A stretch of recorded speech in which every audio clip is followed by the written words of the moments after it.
Hi, how are you? It's great to see you. Thank you for sharing this time with me. Just going to start with a little bit of an introduction. You might know who I am. If you don't, this bit is for you. My name is Luke. Hello, I am a writer of novels, and my third novel, Berlin. There's the cover. Here is the hardback version. It's got the watermark on still because it's the proof copy. Is out on Friday. Okay, so just in a few days, this comes out.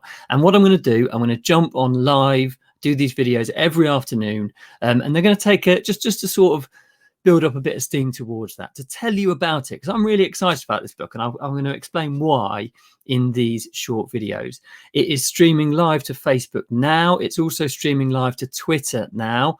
On this system I've got on the screen, I should be able to see comments that you're making. So if you're watching this live, pop a comment in there. I'm also going to be uploading it to YouTube afterwards. So on YouTube, you won't be able to get this. You won't be able to comment directly, but you'll be able to watch it later. So it's the third book in the series. So I've sort of got my teeth into this series now. I know the characters. I know the sort of events of it. Kathmandu's number one. That's here. I've got this carefully put shelf where I keep them all, just so you can see them. Kathmandu's number one. And Hong Kong is number two there. They're always named in my series after the place that they were set. And they follow a guy called Leo, who is a missing persons detective. The whole premise of the story is, you see in the news sometimes,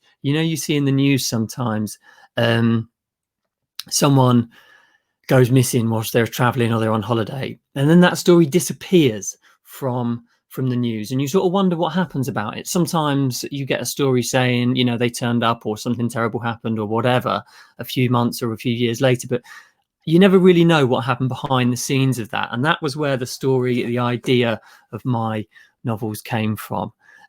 So Leo is the guy who is contacted by the families of these missing people and goes across the world to various different places to find them. Just a couple of comments coming in. Hi, Alison. Thank you for joining me. Mr. K Teacher on Twitter. Yes, the covers do have a little bit of a Lee Child vibe. That's the sort of idea I'm going for. They are thrillers. They are supposed to be sort of page turning, quick to read, interesting, hopefully interesting to read thrillers. That's the vibe I went for. So Berlin is number 3. It is out on Friday. Okay. On this link, this link will be on the top of the screen for all of these videos this week. That's where you can pre-order it. LukeRichardsonAuthor.com/Berlin. It's got the blurb on there and has links straight through to Amazon where you can pre-order that. You won't be able to pre-order the hardback, only the e-version. And if you do that, that'll get delivered straight to your e-reader at some point Thursday night, Friday morning, so you can wake up and read that straight away. A few people have read it already, and the feedback I've got, I'm really, really pleased with. I've actually put that on that page. So if you go to that page, LukeRichardsonAuthor.com/Berlin, you will be able to see some of the comments. In fact, I'll get them up and I will read some next time. If anyone watching this has read it, if you're one of the people that has read it, pop a comment in saying what you thought. If it's nice, obviously, hopefully it'd be nice. Pop a comment in and see what you've thought, because on this system I should be able to make a comment come up on the screen. What did you think of the book if you've read it already, or what have you thought of any of my previous books if you've read them already? I'd be really interested to know. Here we go. Alison says, let's see if this is going to work. There we go. Alison says she really enjoyed reading Berlin. Thank you, Alison. I know you read all 3, didn't you, over the course of just a few weeks, because we didn't, you discovered me and read all 3 books over the course of about a month, which is fantastic, which is just what I wanted, just the sort of idea of these books, actually. You get to the end and you can get straight on with the next one. Okay, out on Friday, pre-order. I've said that. One of the things I was really excited about with Berlin is it's a city I've spent a little bit of time in. I've gone there for a couple of weeks over the last couple of years. And people who know me will know I'm massively into music, a real music fan. I love dance music, particularly like house, techno, drum and bass, electronic sort of stuff. That's my vibe. And Berlin is fantastic for that. It has some incredible nightclubs in Berlin. Yes, Alison, I will have to hurry up with New York as well. It has got some incredible nightclubs in it. And this was the first book that I really put clubbing into.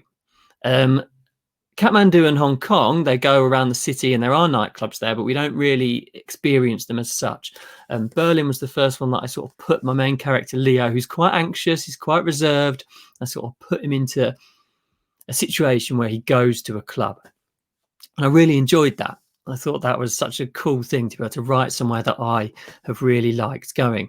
So what I'm going to do, if it's all right with you, is just read one of my favourite chapters from this. It's the second chapter, in fact, and I will, over the course of these videos this week, pick a couple of excerpts from the book to share with you to sort of whet your appetite a little bit. Look at my water in a Guinness glass. It's not that you know, that see-through Guinness they made a few years ago. It's not that, it is actually water. I actually got a notification on Facebook this morning saying it was 3 years to the day that I went to Dublin and poured the perfect pint of Guinness in the Guinness experience there, which is well worth going if you go to Dublin. Maybe that'll be a book in the future, actually. Could well be. So I love the idea of nightclubs, and what I particularly like about the ones in Berlin is I feel sometimes in British nightclubs and nightclubs I've been to in other countries, there's this sort of Instagram culture. It's all about the selfie. It's all about the photo. It's all about being seen there or dressing up in a certain way and all that. It's not like that at all in Berlin. It is about the experience of the music. In fact, most nightclubs there will tell you off if you have your phones out to take photos. I mean, if you take a quick photo of you and your friends, that's okay. But if you're on your phone all the time, they get a bit funny about it, because it's just about the music and the people. And I absolutely love that, because for me, as someone who enjoys going to these places, that is what it's about. Oh, thanks, Sarah. Yes, you're going to hear chapter 2 in a minute. And Alison, yes, I did. I will talk about that in a moment. Actually, remind me at the end of the video to mention that after I've read this chapter. So I love that. I love that sort of anonymity of raving. I love of partying. That to me is a really important thing. Okay, so this is chapter 2 of the book. The night is always darker in the east. The usual cigarette-fueled Russian accent was closer than he expected. Its warmth grazed his cheek. But you've never seen rain like we get in the West. He gave the planned reply, the expected reply. It sounded futile against the techno beat from the nightclub's dance floor. The thud rattled and groaned through the thick curtain that kept the light at bay. In a way, it was all futile. He knew that. But this was his last chance, his last and only chance. He could smell the other man in the darkness. He was sure of it, the thick, pungent smell of tobacco and the sweet tang of vodka. Had his sense of smell become more defined after just a few minutes in complete darkness? Or was his imagination on overdrive? The owner of the voice didn't respond. Light streamed in as the curtain was pulled aside. He squinted. The nightclub's bright lights stung. Okay, follow me. Stepping out into the nightclub, he looked around. Lights around the dance floor strobed and flickered. Large parts of the space lay in enigmatic darkness. The chaos of the rave. It was all so alien now. Pulsing bodies prickled with sweat, the upstretched hands, puckered lips, and shimmering sunglasses. He'd been there before, getting lost in the music, the never-ending beat. Now he just wanted out. He looked back at the space behind the curtain, the dark room. Before coming to Berlin, he'd never seen anything like it. Just a dark corner of the dance floor covered by a thick curtain to keep the light and prying eyes away. What happened in there was no one's business. As he watched, 2 women stepped past him into the darkness. The eyes of a tattooed eagle stared malevolently from the shoulder of one. The woman looked from him to the Russian and back again. A wry smile curled her lips. Worry fluttered to him. She couldn't think he was... It didn't matter now. Not anymore. He glanced ahead and saw the Russian merge into the swaying crowd. He dropped the curtain on the 2 women already in each other's arms and rushed to keep up. He and the Russian had met several times. The Russian was one of the men who came to the shop to collect the packages. In his imagination, he invented names and identities for these silent patrons, the men whose piles of dirty money had kept his business afloat for many years.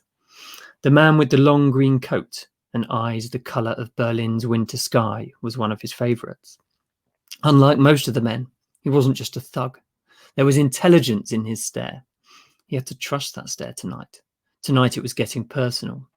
Tonight was his only chance to escape. But for it all to work, everything needed to be just right. As instructed, he'd arrived at the club just after midnight. He'd nursed a succession of beers as the hours crawled by. As the techno beat clattered across the baying crowd, he counted the minutes until they met behind the curtain at 4. Why did they have to meet here anyway? The secret meeting place and coded instructions were all a bit over the top. The Cold War was supposed to have finished a long time ago. Maybe old habits really did die hard. Beyond the dance floor, up ahead, the Russian turned left into a passage. They couldn't get separated now. He shouted apologies as he pressed between a pair of dancing women. They smiled back. No problems here. The Russian strode on, coat billowing. 2 different techno beats echoed fitfully from damp brick walls. To the left, the strobes fired above the heads of the black-clad dancers. The nightclub was a fitting place to end it.